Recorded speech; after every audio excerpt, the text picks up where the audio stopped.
My loving pranams at the lotus feet of our beloved Bhagavan. Sairam, dear brothers and sisters. I want to, from the outset, thank the organizers of this conference. What a wonderful job you have done. Such a beautiful location. This hall is filled with the vibrations of devotion from our sisters for so many years, actually decades of devotion. Such a peaceful environment in which we can spend this weekend engaged in silence. So thank you and congratulations. I also want to congratulate the devotees because I've seen many of you sincerely practicing the discipline of silence during this weekend. Silence is not merely the cessation of speech. True silence, mauna in Sanskrit as it is called, true silence is the cessation of thoughts. And we'll show you how to achieve that cessation of thoughts, what I jokingly refer to as the no-mind state. We'll do that later after we give you a little bit more information. Now, let's review quickly what we had discussed yesterday, and then we'll review the homework that was given, and then we'll go on to this morning's topic. Yesterday, we focused on purity. We discussed how this entire creation is simply a mirror, a reflection of what is within us. And we are not able to see ourselves as God, as the God that we are, because this mirror is covered by dust, the dust of impurities. It is shaken by doubts, by our wavering mind. Sometimes we go home and we are ready to do Swami's work and we are ready to do our spiritual practice, and then something happens and we get shaken up. Perhaps a family member comes and says, "Oh, why are you into all this religious stuff? Why are you into all this Indian stuff?" And then our faith is shaken. These are the doubts which Swami says destroy. And finally, the mirror is covered by this thick cloth of my and mine. I remember sitting on the veranda so many times and seeing people, devotees, come to Swami saying, "Swami, my wife, my child, my job, my work, my son's marriage," and it would always go on, my. This is not correct, and this is not the way to utilize Swami's divine omnipresence. Let us get rid of this my, because there is nothing that is yours. Nothing belongs to you except love. That love is your only possession, and that love is your only wealth. Many times people ask me, you left a prominent job, as you heard Satya describe. You were so successful in the United States. You left all that to work for Swami's hospital in Bangalore. Don't you feel like you're missing anything?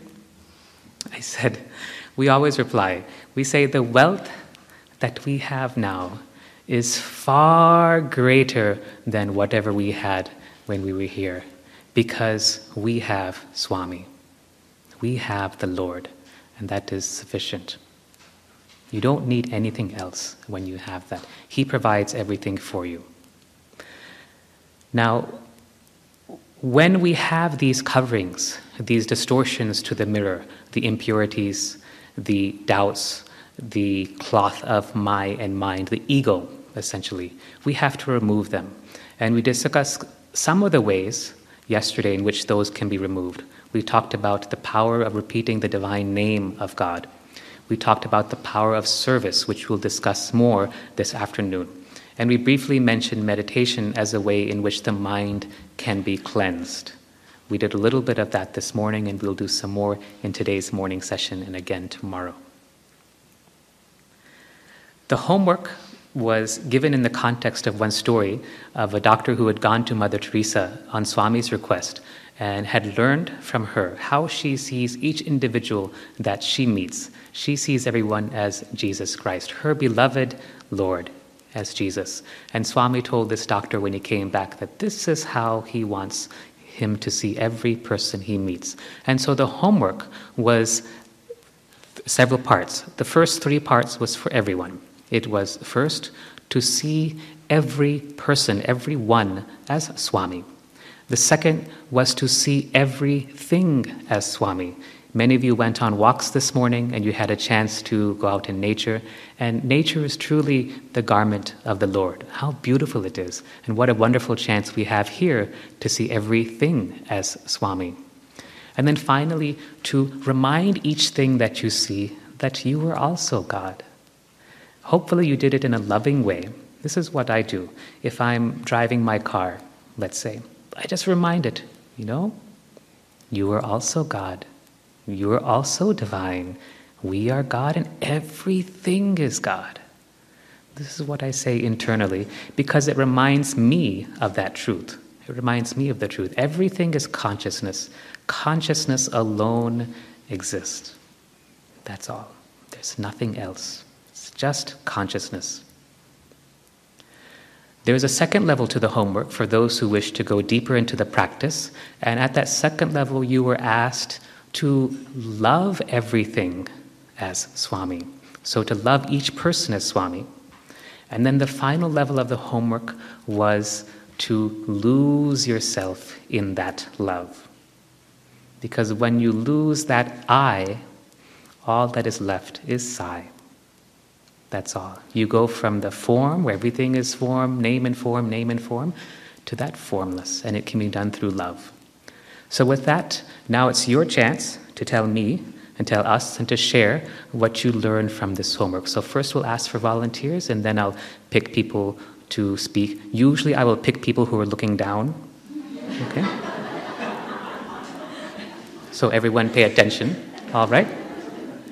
So who would like to share?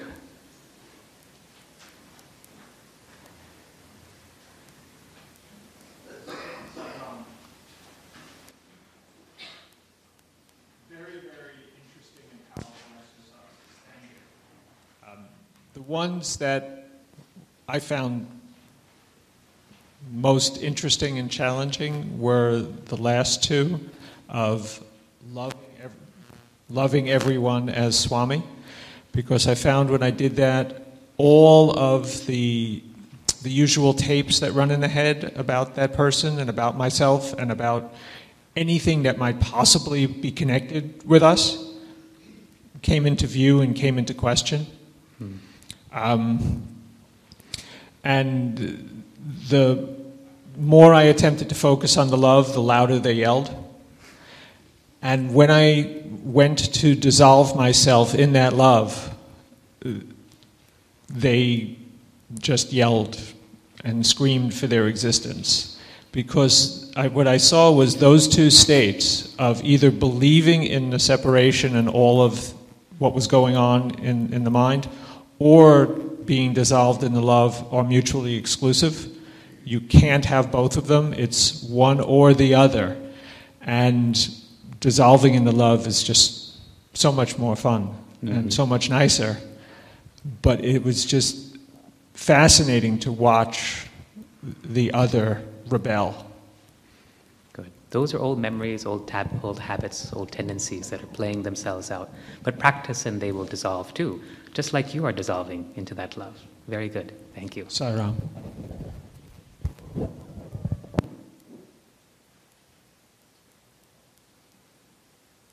This gentleman here.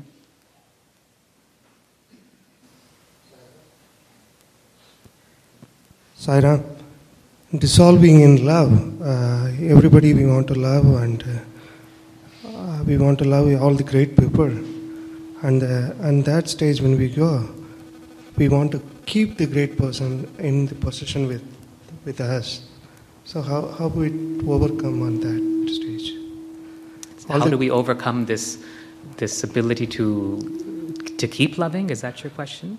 No, when we want to love with other great people and we want to be with them, and we develop the position with them and want to spend more time and want to be with them more, and that attachment comes. How to overcome that attachment? Sure. How to overcome that attachment?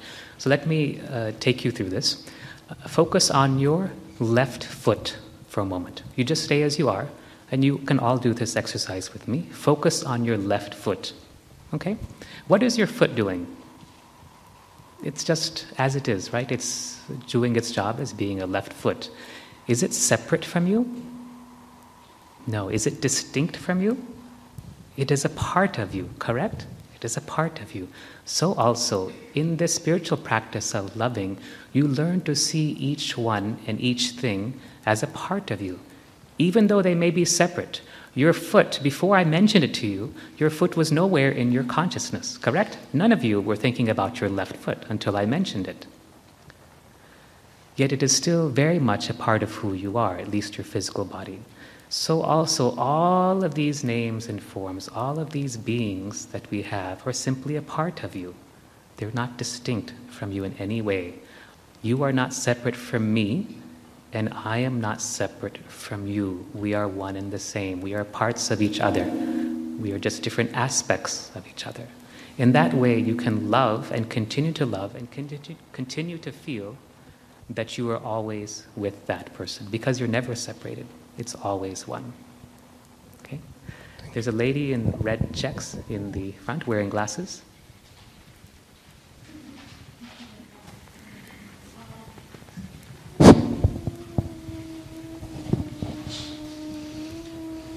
What I felt was, from the last two exercises, that I didn't want to harm the earth in any way. I didn't want to harm. Everything was alive, and I didn't want to harm anything. So I had the feeling that Swami must have when he walks so gently on the earth, that if everything is God, it's alive and filled with God, and you don't want to harm it. Good. So there is a sense of harmlessness. Non-violence comes from love, correct? Now, what I have learned from my practice, I'll just share with you, is that this is all fine and good when you're in a beautiful retreat center and everything is happy, there's no traffic, nobody is honking at you because the light has turned green, etc., etc., etc. There's no boss giving you deadlines and all that. But can you do this when you're in your workplace, when you're at your home, when your in-laws have come over? Yeah? That is the real challenge. You see, all of our relationships, Swami once shared with me, so all of our relationships are simply opportunities to share love.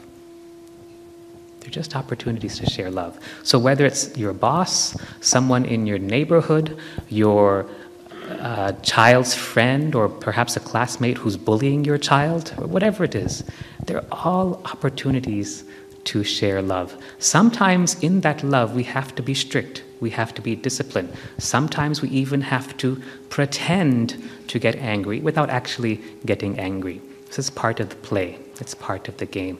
But can you love that person as if they are Swami? Can you lose yourself in love for everything that is there? You mentioned not wanting to hurt anything. You mentioned feeling a part of everything. You described how you were blocked by your preconceived notions of how that person is or should be. These will all go as you continue to practice. You'll go deeper and deeper into the practice. I think we have time for one more comment. So let's, yes, sir. Jack, in the red shirt in the front, please.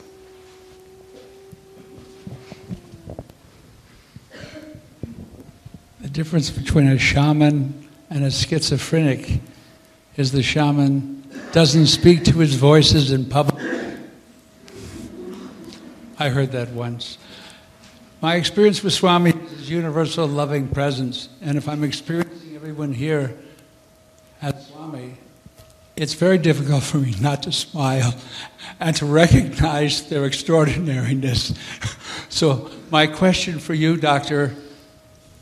Sola, is what is your prescription for castor oil faces?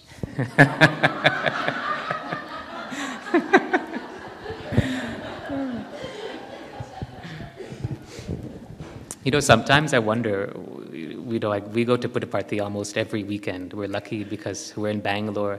Our son studies in Swami school. We try to go on Saturdays and stay there, have darshan of the Mahasamadhi, and then after seeing our son, return on Sunday. And so many times I see people going around, not only in the ashram, but everywhere, like this. Interestingly, in Swami's hospital, you will see people walking around like this.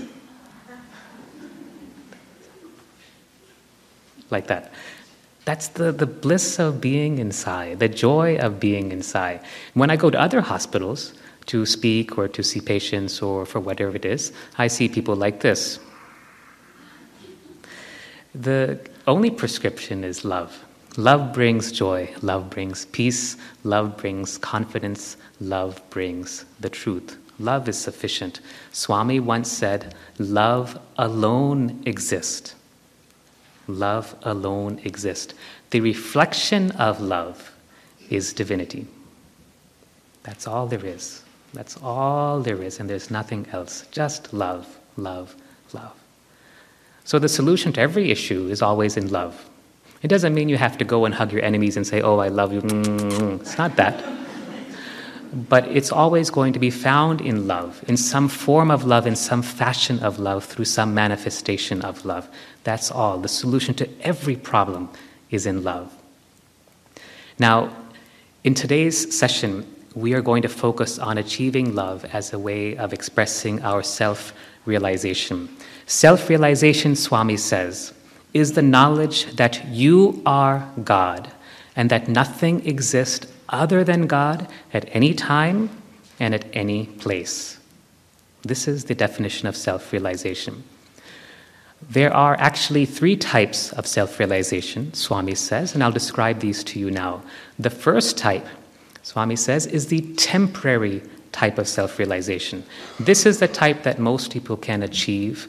It's the type that you see with most spiritual aspirants, most Swamijis, sadhus, monks, etc.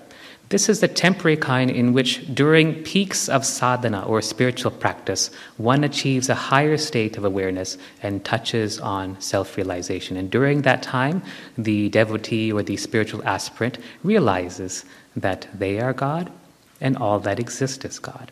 This is a temporary type. There is a second type, which is the intellectual type. Swami describes this as which the devotee actually does not have the full experience of being God, but they believe with all of their heart and mind that everything is God. They know it, they just haven't experienced it yet. That is the intellectual type of self-realization. The importance of this type is, as I described yesterday. Once, when we were with Swami, we asked him, Swami, please bless us with full and complete self-realization.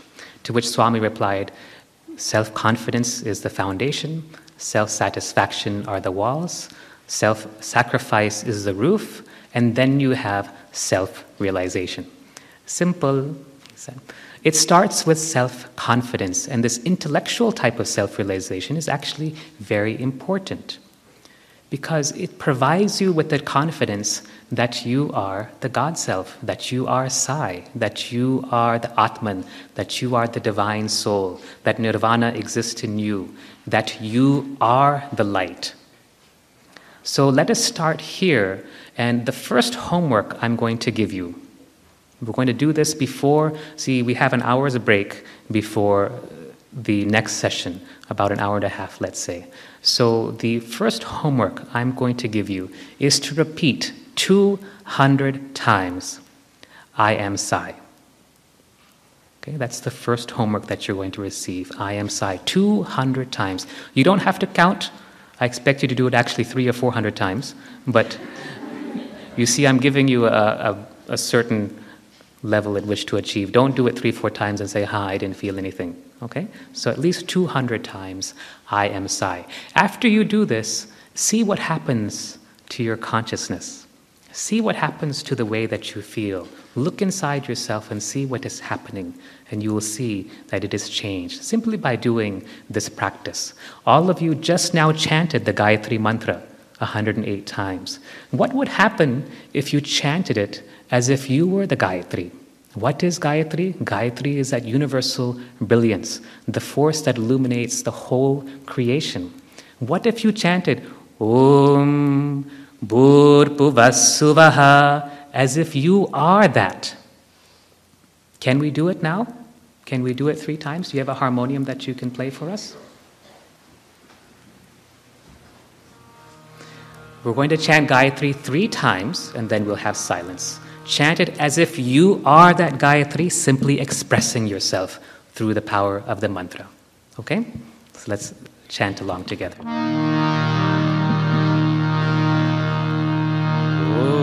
Om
So let's hear from the audience what happened.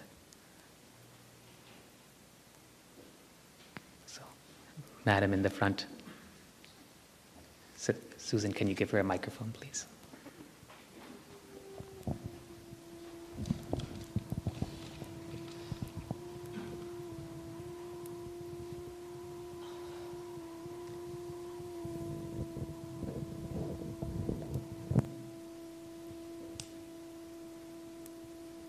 A sense of confidence, but totally overwhelmed. Yeah. Gratitude, love. Yes. Very good. Very good. See, this is intellectual self-realization. It's not a mere thought. It's actually all-powerful. Self-confidence. When you have self-confidence, you will have self-satisfaction. And when you have self-satisfaction, you will have self-sacrifice. What are you sacrificing? You're sacrificing your my and mind. You're sacrificing your ego, your bad qualities. You're sacrificing your convenience. You're sacrificing what you are, because everything to you is you. It's yourself. It's not different from you. And then when you have self-sacrifice, you will automatically gain full and complete self-realization. Simple, right? So start with self-confidence. The next homework will be what we just did. For the rest of this weekend, whenever you chant, whenever you sing, whenever you pray, I want you to stop praying to something else. I want you to allow the prayers and allow the songs to come from the God within you, the God self that you are, the Sai that you are. We did it just now, and many of you felt how powerful a practice this can be. Okay? This is a second homework. When you chant, when you sing, when you speak, when you, whatever it is, let it come from the God self within you. At first, practice with just the chanting and the prayers, the songs, the bhajans, and then extend it to all the other practices and all the other activities that you do. That's the more advanced level. Okay, are we clear on this homework? First be clear, then everything else will follow automatically. So that's those are two homeworks already that we've covered. And we've covered now the temporary type of self-realization, the intellectual type of self-realization, which is so important because it gives us self-confidence. Swami says something else, though, that is very important. I want you to understand this. Swami says that in the Kali Yuga, that is this present age in which we are in, Swami says that those who ascribe to the intellectual type of self-realization will also be given liberation. And that is a special grace of this time. So I've just given you everything you need for liberation. Right? Understand? This practice is very, very, very, very important. Very important. The third type of self-realization is the permanent kind. This is the type in which the soul is always in that state of awareness that everything is God and nothing exists other than God. For such beings, everything to them is God, and there is nothing, simply nothing. There's nothing to be done, there's nothing to experience, there's nothing to want, there's nothing to not want, there's nothing to like, there's nothing to not like, there's nothing to acquire, and there is nothing to push away, because everything is the self. For such beings, there is no birth and there is no death. This type of awareness is itself the death of death. And it's very simple. It's very simple to achieve. But what most people think, they make this mistake. They think that self-realization is like a destination, as if you push a button and you are going on the elevator to the 5th floor and you say, ding, we've reached self-realization. It's not like that. Self-realization is like imagination. It is endless. Endless. There's no end to the level of self-realization one can achieve. As long as you have a physical form, as long as the God self that you are has engaged in some form or another, self-realization is endless. It just goes on and on and on, and it's just beautiful. Aspire for that. All of you can reach it. It's within the palm of your hand. Already you've received everything you need to achieve that state. Now, there's only one thing, actually, that you need for self-realization. It starts with self-confidence, and it ends with self-sacrifice. And what happens is that in that time, you achieve silence. That's why we're here for the silent retreat. Earlier I told you that silence is not merely the cessation of speech, it is the cessation of thought as well. And all of our spiritual practices, whether it is service, whether it is love, devotion, whether it is wisdom, meditation, and other types of inquiry-based practices, they all lead, Swami says, they all lead to this state of silence.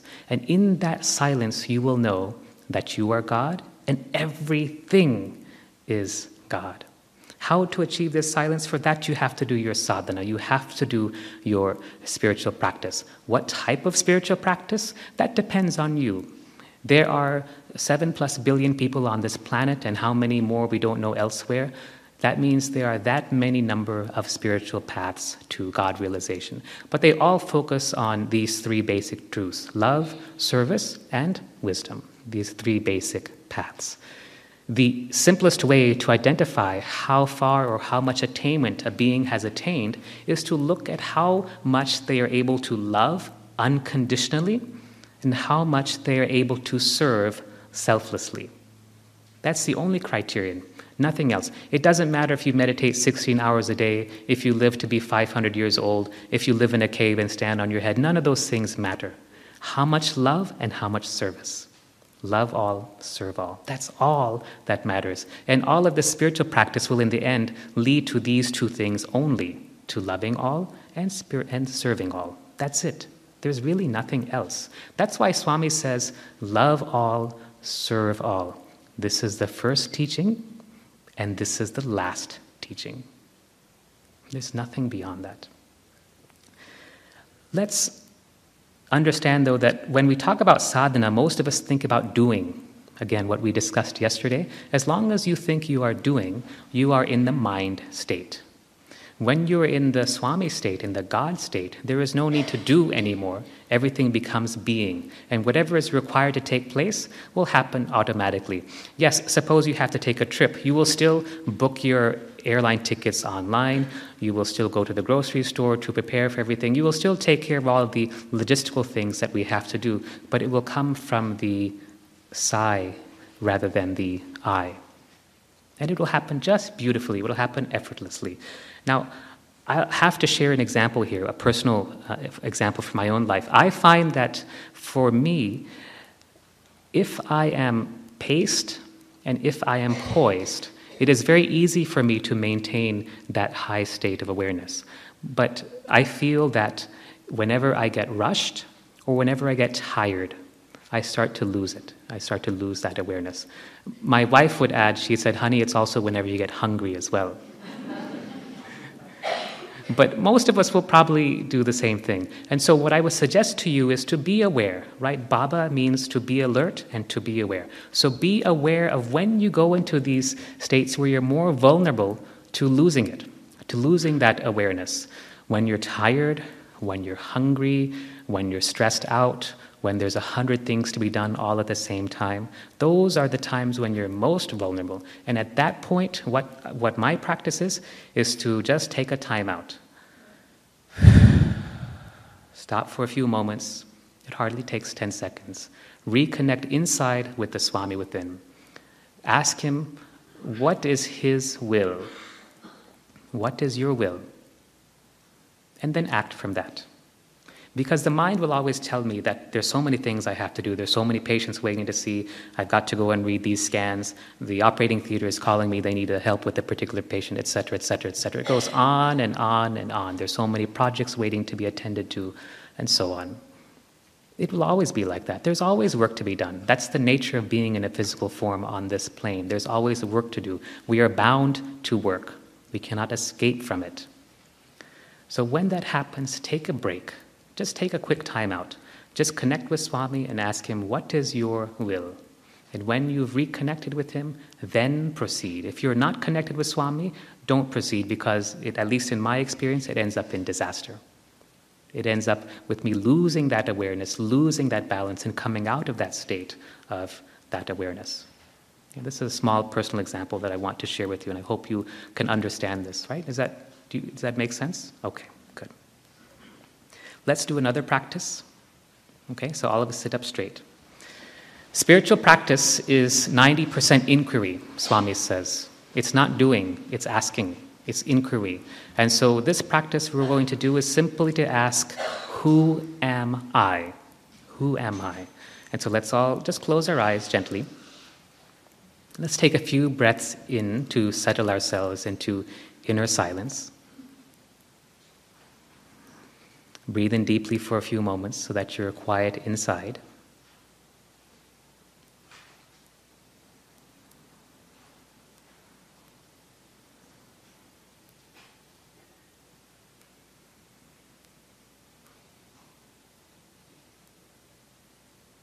And then we're going to ask the question.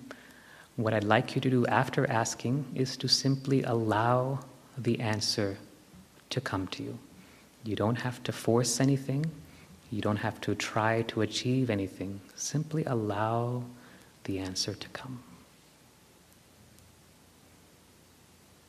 Breathe in deeply for a few more moments.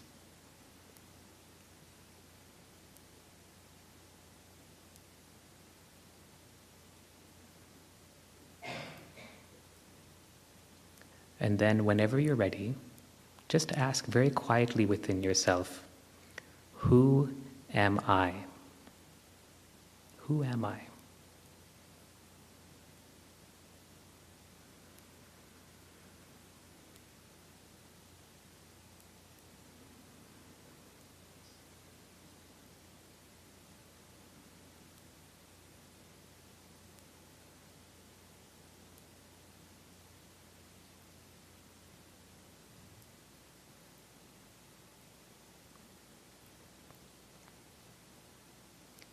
If a thought comes, ask yourself, who is having this thought? What is this thought? Who am I?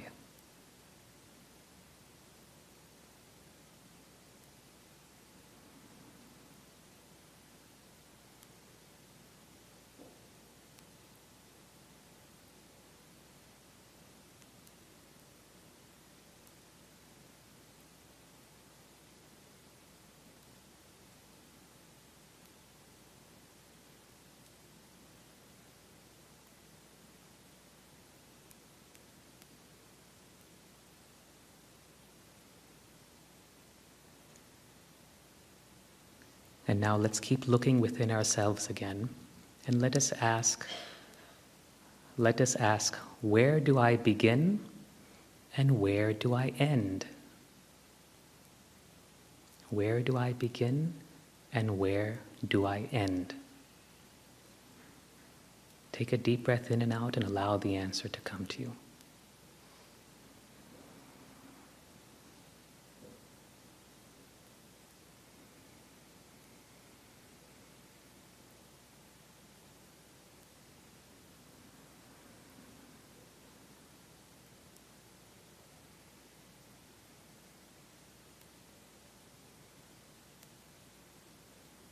Look around and see.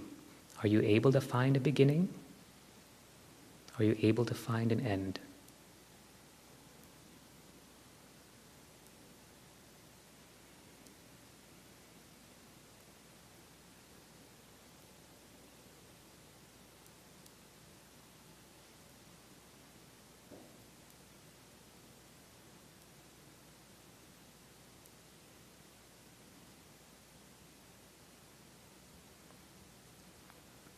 Wonderful, wonderful. Let's gradually come back.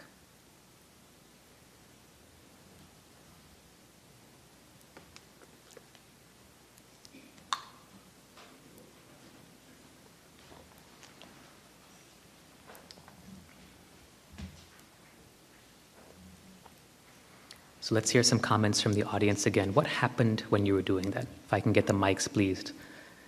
Who would like to volunteer? There in the back on the ladies' side.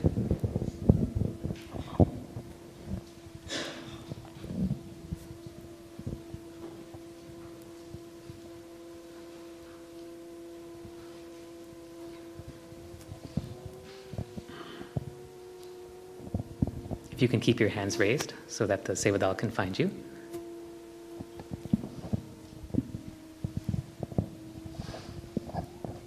Sairam, first when I asked the question, who am I? Mm-hmm.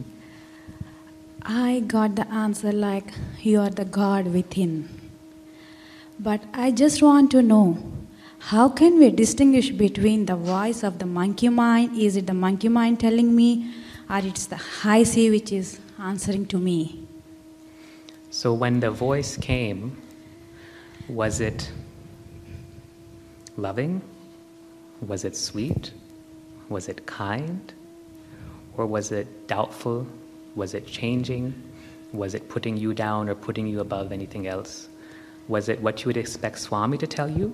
Or was it different than what Swami might physically say to you? Those are the criteria by which you can judge. Oh, okay. So the voice is definitely it's quiet and kind. Yes. Can we do it again?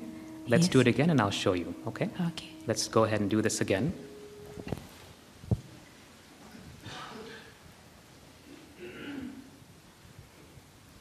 So let's ask again. Let's breathe in first. We always need to settle ourselves before we do these types of practices. And the simplest way to do this is to breathe in and out deeply 3 times. Breathe in God's love and breathe out God's love.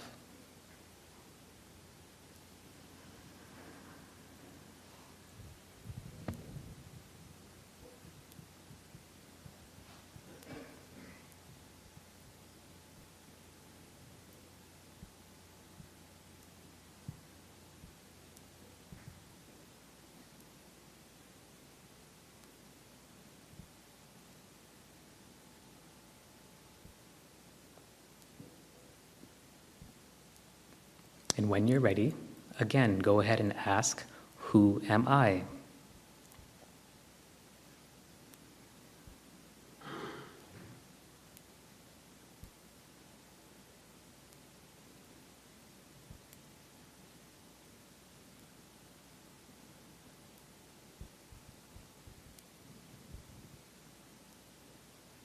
And when you get an answer, ask, who is this that is providing this answer to me? Where is this answer coming from?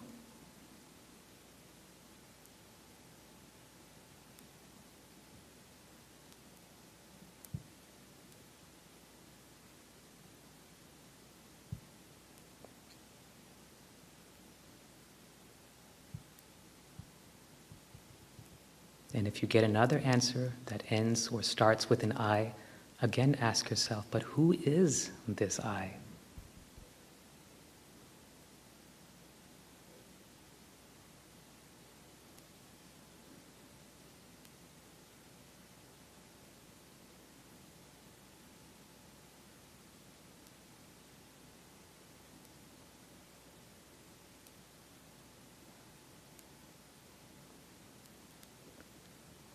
Very good. And let's come back now.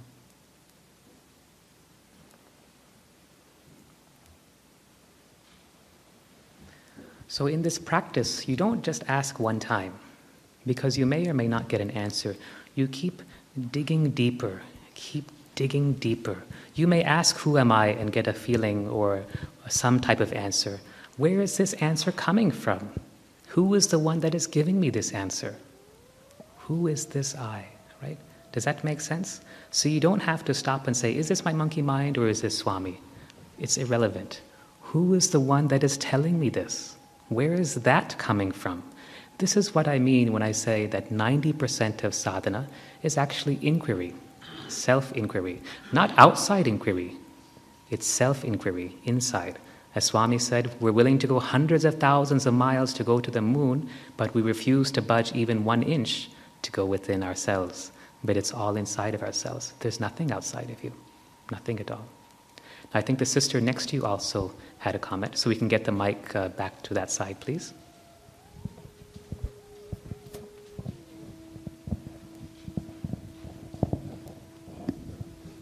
Sairam. For the question, who am I got the answer like, you are you. I didn't quite follow it. So did you go deeper? Yes. I asked, you are, I went in deeper. It said, I am within you. So. Who is the I? Who? That is just Swami who is residing within me. But did you experience that? Yes. Later on, after asking few questions, I felt right. Sai within me answering. Right. So. Otherwise, it could be Ronald McDonald, right? Right? Who is this I? Keep asking. Who is this I? Swami says, I am you. Who is you and who is the I? Right? Where do I begin and where do I end? What happened when you asked that question? Does anyone want to say? Susan, just in front of you on your right, please. Where do you begin and where do you end? So when I posed this question, I felt there was an endless ocean. I couldn't see anything beginning, nothing ending. Yes. Beautiful, just beautiful.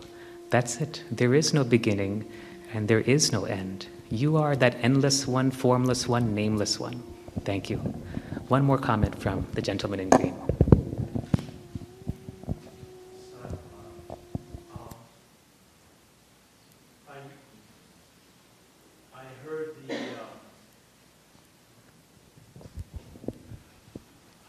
I heard I am God, and then my monkey mind said, it isn't that easy. It is that easy. Yeah. And then I let go of that. And when you said, where's it begin and where it ends, I went to a place of deep tranquility. It was like an ocean of white light. And I didn't even want to come back.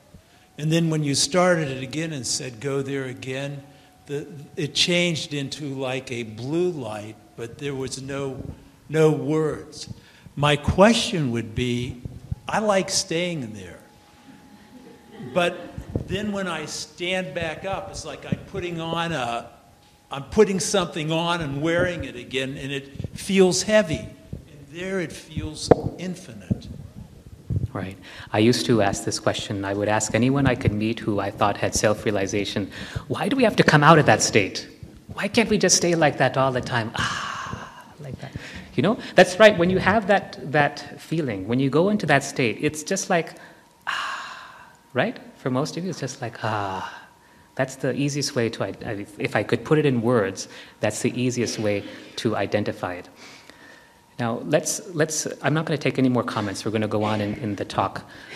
What I want you to do for the homework, the third homework, and this one we're going to continue until tomorrow. Actually, you should continue it every moment of your life, is to ask, who am I? Who am I? And ask, where do I begin and where do I end? That's enough. That will give you the answer. It will show you the truth. And when you get an answer, keep digging deeper. Keep digging deeper. If you get the response, I am God, who is this I that is saying this? Keep going deeper. Once, one of my friends was in Brindavan campus in the early part of the last decade, and he was sitting in the second or third row, and Swami came to speak with a devotee who was sitting in the first row. Now, Swami has this ability that if he doesn't want you to hear what he's saying, even if you're sitting 5 feet away, you won't be able to hear him. And so this devotee and Swami had a long conversation, and my friend could hear nothing of what was said until the very end, when Swami said, free will? There is no free will. The only free will you have is to identify yourself with the body or to identify yourself with God. That's it. Once you identify yourself with the body, you're in prison. You're in jail. You're jailed by the ego. What happened when you asked that question, where do I begin and where do I end? Did you identify with the body anymore? No, right? The body was no longer there. There was no body. You were that universal form, the universal Sai, endless, without beginning, without end. This is how you can go beyond the ego. You can, we're so interested in jailbreaking our iPhones and all this, right?